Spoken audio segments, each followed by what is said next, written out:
चलिए बोर्ड पे ध्यान दीजिए।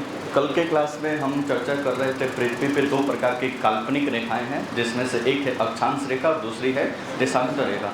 जो पूर्व से पश्चिम रेखाएं खींची गई है उसको बोलते हैं अक्षांश रेखा, जो उत्तर से दक्षिण रेखाएं खींची गई है उनको बोलते हैं देशांतर रेखा। शॉर्टकट में समझना चाहें तो मान लो कि ये सपोज करते हैं कि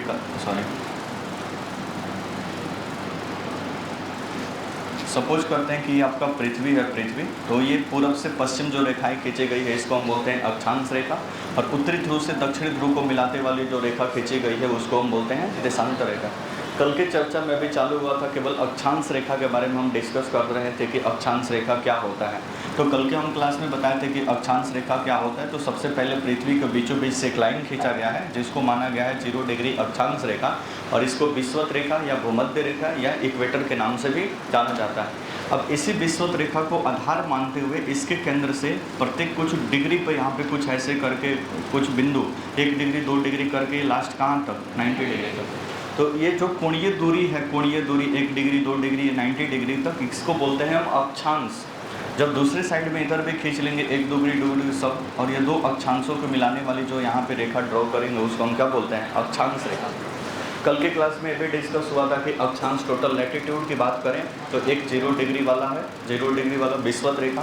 फिर ऊपर जाएंगे तो 90 डिग्री मिलेगा जिसको नॉर्थ, और नीचे जाएंगे तो आपको 90 डिग्री मतलब 90 डिग्री मिलेगा। तो ये 90 डिग्री यहाँ पे टोटल अगर अक्षांश की अगर बात करें तो टोटल अक्षांश कितना है 181, क्योंकि एक 0 को इंक्लूड करेंगे 90 ऊपर 90 नीचे, तो टोटल अक्षांश की संख्या 181। लेकिन अक्षांश रेखा की बात करें कि अक्षांश रेखा कितनी होगी, तो कल ही बताए थे कि मान लीजिए पृथ्वी है तो ये 0 डिग्री हमने बना दिया। तो ऊपर यहाँ पे जब जाएंगे 90 डिग्री पर, यहाँ पे जब जाएंगे 90 डिग्री पर, तो ये 90 डिग्री पे जाने के बाद से सिंगल पॉइंट में क्या हो जाएगा, परिवर्तित हो जाएगा। और सिंगल पॉइंट कभी भी एक लाइन और रेखा नहीं बनाता है, इसलिए यहाँ पे अक्षांश तो है लेकिन अक्षांश रेखा यहाँ पे नहीं बनेगा। तो 181 अक्षांश, इसमें से 2 माइनस करेंगे तो मतलब नॉर्थ पोल और साउथ पोल इन दोनों को माइनस कर देंगे तो 179 आपको क्या मिल जाएगा अक्षांश रेखा। तो आपसे कोई पूछे कि अक्षांश कितना है तो 181, और अक्षांश रेखा कितना है तो 179 या 179। इसके साथ दो बात और डिस्कस हुआ था कि इस पूरे पृथ्वी के अंतर्गत मान लीजिए कि 0 डिग्री है तो 0 डिग्री होगा आगे फिगर, ठीक है। तो ये कल बात किए थे कि 0 डिग्री खींचा गया है। 0 डिग्री के उत्तरी वाले भाग को हम बोलते हैं उत्तरी गोलार्ध, और दक्षिणी वाले भाग को बोलते हैं दक्षिणी गोलार्ध। यानी पृथ्वी के बीचों बीच से एक लाइन खींचा गया है, लाइन, और उस लाइन वो लाइन क्या करता है, मतलब 0 डिग्री जो विषुवत रेखा है वो क्या करता है कि पृथ्वी को 2 बराबर भागों में बांट देता है, 2 आधा भागों में बांट देता है। इसलिए उत्तर में है तो उसको बोल देंगे उत्तरी गोलार्ध, और दक्षिण में है तो उसको बोल देंगे दक्षिणी गोलार्ध। तो यहाँ पे लिखे थे उत्तरी गोलार्ध और दक्षिण गोलार्ध। फिर कल के क्लास में भी चर्चा हुआ था कि मान लीजिए कि इस पर 0 डिग्री से हम ऊपर ड्रॉप करेंगे तो 1 डिग्री 2 डिग्री करके आपको 90 ऊपर भी मिलेगा, मतलब 1 डिग्री 2 डिग्री करके 90 ऊपर भी मिलेगा, और 1 2 डिग्री करके 90 नीचे भी मिलेगा। फिर ये दोनों में कैसे अंतर कर पाएंगे कि 5 डिग्री हमने बोला तो 5 डिग्री कहाँ पे बोल रहे हैं, उत्तरी गोलार्ध में बोल रहे हैं कि दक्षिणी गोलार्ध में। 25 डिग्री बोले तो 25 डिग्री उत्तरी गोलार्ध में कि दक्षिणी गोलार्ध में। तब हम बताएं कि उत्तरी गोलार्ध में जितनी अक्षांश रेखाएं हैं उनको बोलते हैं उत्तरी अक्षांश रेखा, और दक्षिणी गोलार्ध में जितनी अक्षांश रेखा है उसको हम बोलते हैं दक्षिणी अक्षांश रेखा, ठीक है। तो उत्तरी गोलार्ध में यानी 0 से ऊपर जाएंगे तो उत्तरी गोलार्ध है, और वहाँ पे जितनी अक्षांश रेखाएं 90 ड्रॉ की गई है वो सबको बोलते हैं हम उत्तरी अक्षांश रेखा, और दक्षिणी गोलार्ध में जितनी अक्षांश रेखाएं ड्रॉ की गई हैं इनको हम बोलते हैं दक्षिणी अक्षांश रेखा। कल इतना बार डिस्कस हुआ था, और इसके साथ 2-3 पॉइंट और डिस्कस हुआ था। मतलब ये देखो पृथ्वी की कोणीय दूरी, यहाँ पे बताया था कि अक्षांश रेखा क्या होता है। तो मान लीजिए कि यहाँ पे पृथ्वी के सेंटर से इसको आधार मानते हुए 20 डिग्री यहाँ पे खींचा गया तो ये हुआ 20 डिग्री अक्षांश, फिर 20 डिग्री इधर पे खींचा गया तो ये हुआ 20 डिग्री अक्षांश। अब ये दोनों पॉइंट को मिला देंगे तो ये क्या बन जाएगा, हमारा अक्षांश रेखा बन जाएगा। अब 90 डिग्री पे ऐसा पॉसिबिलिटी है कि अक्षांश रेखा बनेगा, नहीं बनेगा, क्योंकि वहाँ पे क्या है सिंगल पॉइंट है, वहाँ पे अक्षांश रेखा ड्रॉ नहीं किया जाएगा। नॉर्थ में भी बात करें या साउथ में बात करें, यहाँ पे ड्रॉ नहीं किया जाएगा, यहाँ पर कोई दिक्कत पर्सन। इसके साथ साथ एक, ठीक है, उसके बाद से 2 लाइन और ड्रॉ किए थे हम, कर्क रेखा और मकर रेखा। तो ये आपका हो गया 0 डिग्री उत्तरी गोलार्ध और दक्षिणी गोलार्ध। उत्तरी गोलार्ध में 23.5 डिग्री अक्षांश रेखा को हम बोलते हैं कर्क रेखा, और दक्षिणी गोलार्ध में 23.5 डिग्री दक्षिणी अक्षांश को बोलते हैं हम मकर रेखा। अब आप सोच रहे हैं सर ऐसा क्या बात है कि 23.5 ही माना गया, न तो 24, न तो 22, न तो 25, 23.5 कहने का क्या मतलब है? तो 23.5 इसलिए क्योंकि सूर्य देखो, पृथ्वी अपने जब एक्सिस पे रोटेट करती है, मतलब सूर्य के चारों तरफ घूर्णन करती है, तो सूर्य का लंबवत प्रकाश, लंबवत मतलब 24 घंटे में कभी न कभी सीधा प्रकाश वहाँ पे पहुँचेगा, इसको बोलते हैं लंबवत प्रकाश। तो जो सूर्य का प्रकाश पड़ता है वो लंबवत 23.5 डिग्री नॉर्थ से लेकर 23.5 डिग्री साउथ तक ही पड़ सकता है, न तो उससे ऊपर न तो उससे नीचे। तो कर्क रेखा और मकर रेखा 23.5 डिग्री पर होने के पीछे भी लॉजिक है, ऐसा नहीं कि वो साइंटिस्ट के दिमाग में और 23.5 डिग्री पर खींच दिया गया कर्क रेखा मकर रेखा, नहीं। सूर्य अपने एक्सिस पे जब पृथ्वी अपने एक्सिस पे जब रोटेट करती है और सूर्य के इधर से प्रकाश जब पड़ता है तो इसका लंबवत प्रकाश मतलब डायरेक्ट इसके किरण 23.5 डिग्री नॉर्थ से लेकर 23.5 डिग्री दायरे तक ही पहुंच पाती है, बाकी 23.5 के ऊपर और 23.5 के नीचे तिरछा जाकर प्रकाश पड़ता है, तिरछा। इसलिए जिन अक्षांशों के बीच ये पड़ता है इसका सीधी लंबवत रेखा, उसी इसलिए 23.5 डिग्री को कर्क रेखा और 23.5 डिग्री को मकर रेखा के नाम से जान। आपसे कोई पूछे 24 क्यों नहीं, तो 24 इसलिए नहीं कि सूर्य का प्रकाश लास्ट लंबवत कहाँ तक पड़ता है, 23.5 तक पड़ता है, इतना मत समझे। इसके बाद से इसमें 2 लाइन और खींचा जाता है, एक यहाँ पे 66 डिग्री इसको बोलते हैं नॉर्थ, और यहाँ पे बोलते हैं 66 डिग्री साउथ, 66 डिग्री साउथ। फिर 90 डिग्री तो दोनों है ही, ठीक है, 6.5। अब देखो यहाँ पे अगर बात करें उत्तरी ध्रुव के पास, तो उत्तरी ध्रुव के पास एक महासागर है जिसका नाम है आर्कटिक महासागर। कौन सा महासागर? आर्कटिक महासागर। इसलिए इस वाले ब्रीथ को, ये 66 वाले डिग्री वाले ब्रीथ को बोलते हैं हम आर्कटिक ब्रीथ, क्योंकि ऊपर कौन सा महासागर है? आर्कटिक महासागर है। नीचे ये जो 66 डिग्री का पॉइंट है, ये 66 डिग्री के पास एक अलग कॉन्टिनेंट है यहाँ पे साउथ पोल पे, जिसका नाम है अंटार्कटिका महाद्वीप। तो इस नॉर्थ पोल पे एक महासागर है और साउथ पोल पर एक महाद्वीप है, बात समझ में आ रहा है? यहाँ पे जो महासागर है उसका नाम है आर्कटिक महासागर, इसी के नाम पर इसका नाम रख दिया गया है कि कौन सा ब्रीथ है? आर्कटिक ब्रीथ है। यहाँ पे अंटार्कटिका महासागर अंटार्कटिका महाद्वीप दुनिया का 7वां एक महाद्वीप है, और इसी के नाम पर इसका 66 डिग्री का नाम क्या रख दिया गया है? अंटार्कटिका ब्रीथ। बात समझ में? तो टोटल ये 5 लाइन को आपको 7 लाइन को दिमाग में रखना है। 90 डिग्री 2 ये हो गया, 66 ऊपर आर्कटिक ब्रीथ है क्योंकि ऊपर आर्कटिक महासागर है, और ये 66 डिग्री अंटार्कटिका ब्रीथ है क्योंकि यहाँ पर अंटार्कटिका महाद्वीप है। बाकी ये कर्क वो मकर रेखा, क्योंकि सूर्य का प्रकाश इससे न तो ऊपर और न तो ज़्यादा लंबवत जाता है, इसलिए कर्क और मकर रेखा 23.5 डिग्री नॉर्थ और 23.5 डिग्री साउथ। बीच में इक्वेटर तो आपको पता ही है कि 0 डिग्री को आधार मानकर खींचा गया है। कोई दिक्कत पर्सन? ये कुछ बेसिक इन्फॉर्मेशन हुआ अक्षांश रेखा के बारे में। अब इन अक्षांश रेखाओं के आधार पर, अच्छा, 2 अक्षांश रेखाओं के बीच की दूरी 1 से 11 किलोमीटर होती है, कल भी डिस्कस किए थे। इन दोनों के बीच की दूरी को एक नाम से बोलते हैं जोन, या इसी को बोलते हैं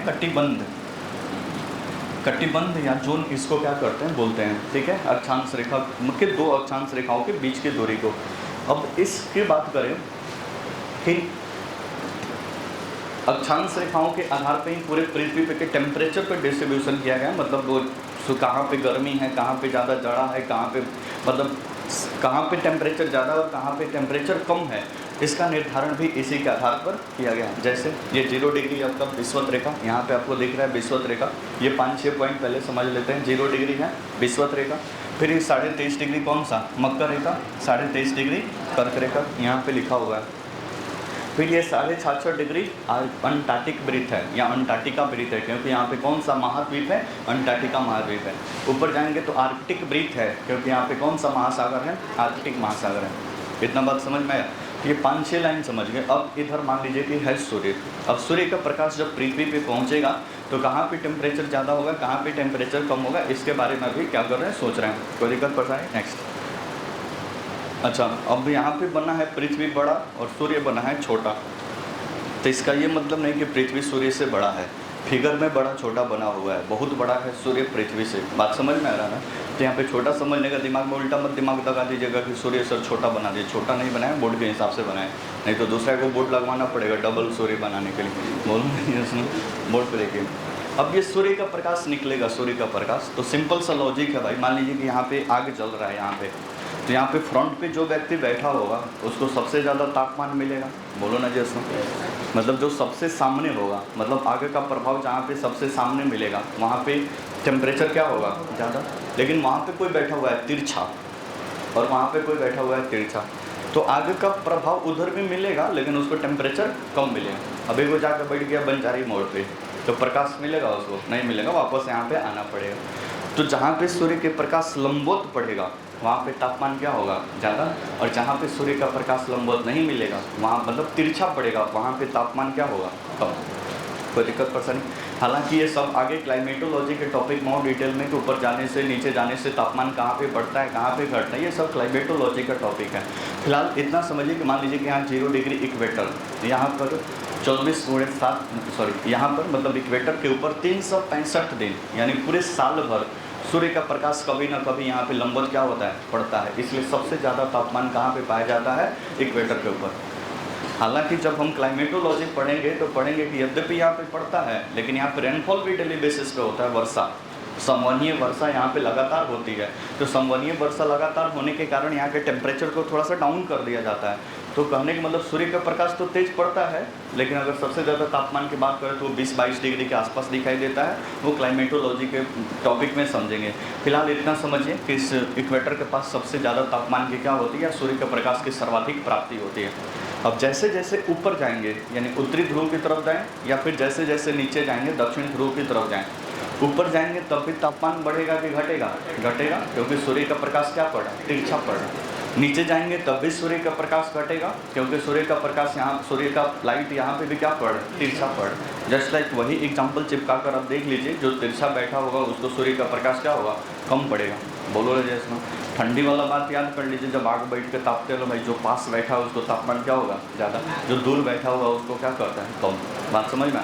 तो ऊपर और नीचे जाने से तापमान क्या होता है घटता है, चाहे आप नॉर्थ पोल की तरफ जाएँ चाहे आप साउथ पोल की तरफ जाएँ, यहाँ तक कोई दिक्कत परसेंट। नेक्स्ट, अब इन अक्षांश रेखाओं के आधार पर इसको 3 कटिबंध या 3 जोन में बांटा गया है, ठीक है, जिसमें से एक को बोलते हैं उष्ण कटिबंध ट्रॉपिकल जोन, दूसरा बोलते हैं शीतोष्ण कटिबंध जिसको बोलते हैं सब ट्रॉपिकल जोन या इसी को बोलते हैं टेम्परेट जोन, और एक लास्ट होता है शीत कटिबंध जिसको हम बोलते हैं पोलर जोन। अब ये कैसे डिवाइड किया गया इसको देखिए। मान लीजिए कि सूर्य का प्रकाश है 23.5 से 23.5 यानी कर्क और मकर रेखा के बीच, ये वाला बात हो रहा है कर्क और मकर रेखा के बीच। तभी बताएं कि सूर्य का प्रकाश इस 23 और 23.5 के बीच हमेशा सालों भर कभी ना कभी लंबवत क्या होता है पड़ता है, कभी इस जोन में पड़ेगा कभी उस जोन में पड़ेगा, लेकिन 23.5 के बीच हमेशा ये सूर्य का प्रकाश क्या पड़ेगा लंबवत पड़ेगा। लंबवत पड़ेगा तो यहाँ पे तापमान भी क्या होगा ज़्यादा, तापमान ज़्यादा होगा तो यहाँ पे गर्मी भी क्या होगी ज़्यादा, इसलिए यहाँ पे गर्मी ज़्यादा होगी तो बोलेंगे उमस हो गया, मतलब उष्ण कटिबंध है ये, मतलब इसी को क्या बोलते हैं ट्रॉपिकल जोन, ट्रॉपिकल जोन या उष्ण कटिबंध, क्योंकि यहाँ पे गर्मी क्या है ज़्यादा। यहाँ तक कोई दिक्कत पड़ता है। अब यहाँ की क्लाइमेट भी कुछ गर्म माहौल वाला क्लाइमेट होगा।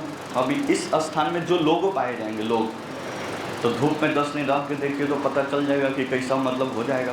तो जाहिर सी बात है कि इस बेल्ट में जितने कंट्री और जितने लोग होंगे वो सांवले सांवले होंगे, बोलो ना जी, और स्पेशली जो इक्वेटर के पास होगा वो सांवला नहीं होगा, ब्लैक एंड वाइट होगा, बोलो ना जैसे। और साउथ अफ्रीका पूरा इसी बेल्ट में, यहाँ पे साउथ अफ्रीका है, इसलिए जो भी उधर से आता है तो देखते हैं रवाडा ववाडा देखते हैं ना, ये सब ब्लैक वगैरह पूरा देखते। आप दक्षिण भारत में चले जाओ, मतलब ये तमिलनाडु केरल वगैरह क्षेत्र में उधर भी आपको सांवले सांवले लोग दिखेंगे, बोलो ना जैसे। तो इस बेल्ट में ये पाए जाएंगे। बोल, अब इसके जस्ट अपोजिट सोचिए, अभी बीच वाले को भी हटाते हैं। यहाँ पे सूर्य का प्रकाश एकदम बहुत तिरछा पड़ रहा है, यहाँ पे सूर्य का प्रकाश बहुत तिरछा पड़ रहा है, कोई दिक्कत परेशानी कहाँ पे इस वाले बेल्ट में, क्योंकि यहाँ पे देखिए बहुत तिरछा हो गया, कोई दिक्कत परेशानी। अब सूर्य का प्रकाश यहाँ पे ज़्यादा पड़ा तो यहाँ पे तापमान ज़्यादा था तो इसको बोल दिए उष्ण कटिबंध। अब यहाँ पे सूर्य का प्रकाश पड़ता ही नहीं है, तो पड़ता ही नहीं है तो फिर यहाँ पे क्या होगा, पड़ता ही नहीं है तो यहाँ पे क्या होगा, वहाँ पे ठंडा होगा, ठंडा होगा तो इसको क्या बोलेंगे शीत कटिबंध, क्योंकि यहाँ पे हमेशा ठंडा का माहौल है। तो उधर जो लोग मिलेंगे एकदम वाइट वाइट मिलेंगे, रसिया ब्रिटेन फ्रांस ये सब इधर ही हैं, मतलब ज़्यादातर इसी बेल्ट में है, तो सब वाइट वाइट मिलेंगे क्योंकि वहाँ पे तापमान क्या है कम है। बात समझ रहे हैं ना। अब बच गई बीच वाला भाग जिसको सब ट्रॉपिकल या जिसको बोलते हैं शीतोष्ण कटिबंध। अब यहाँ से माहौल थोड़ा सा अलग होगा। अलग क्या, क्योंकि यहाँ पे जो लोग हैं यहाँ पे, अब इधर से गर्मी, यहाँ पे तो काफ़ी ज़्यादा तापमान है तो इधर से गर्म वाला माहौल, इसको मतलब इधर से गर्मी वाला माहौल का प्रभाव पड़ेगा, कोई दिक्कत परेशानी। ऊपर से ठंडी वाले माहौल का प्रभाव पड़ेगा, ये ठंडी वाले माहौल का प्रभाव पड़ेगा।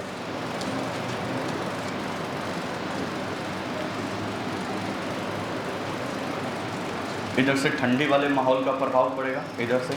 तो यहाँ पे दोनों प्रकार के मतलब माहौल दिख रहा है, कुछ है यहाँ पे शीत कटिबंध का प्रभाव और कुछ है यहाँ पे उष्ण कटिबंध का प्रभाव, इसलिए इसको क्या बोलते हैं, शीतोष्ण कटिबंध। क्योंकि ऊपर से ये गर्मी वाला माहौल है, ऊपर से ये वाला इधर से प्रभाव डालेगा, इधर से ठंडी वाला माहौल है, इधर से प्रभाव डालेगा।